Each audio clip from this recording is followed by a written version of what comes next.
আসসালামু আলাইকুম ওয়া রাহমাতুল্লাহি ওয়া বারাকাতুহু। ইন্নাল হামদুলিল্লাহ ওয়াসসালাতু ওয়াসসালামু আলা রাসূলিল্লাহি ওয়া বা'দ।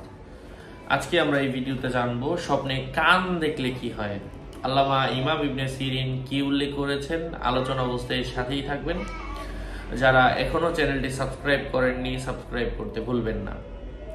কান স্বপ্ন দেখার দ্বারা স্ত্রী বা মেয়ে উদ্দেশ্য।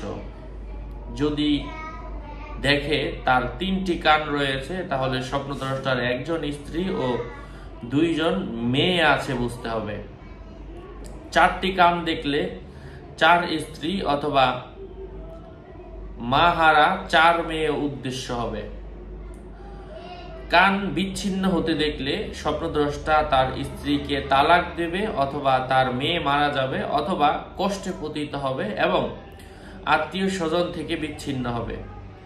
একটি মাত্র কান দেখলে তার কোনো নিকটাত্মীয় জীবিত থাকবে না। অর্ধেক কান দেখলে বুঝতে হবে স্বপ্নদ্রষ্টার স্ত্রী মারা যাবে এবং সে দ্বিতীয় বিয়ে করবে। কানে আংটি অথবা বালা লটকানো দেখলে সে তার মেয়েকে বিয়ে দিবে এবং তার একটি পুত্র সন্তান হবে।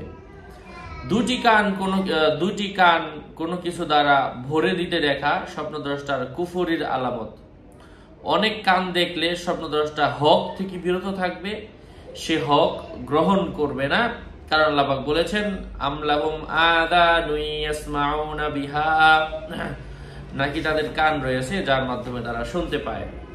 আশা করছি বুঝতে পেরেছেন। আরো আপডেট পেতে আমাদের সাথেই থাকবেন। যারা এখনো চ্যানেলটি সাবস্ক্রাইব করেননি, সাবস্ক্রাইব করতে ভুলবেন না।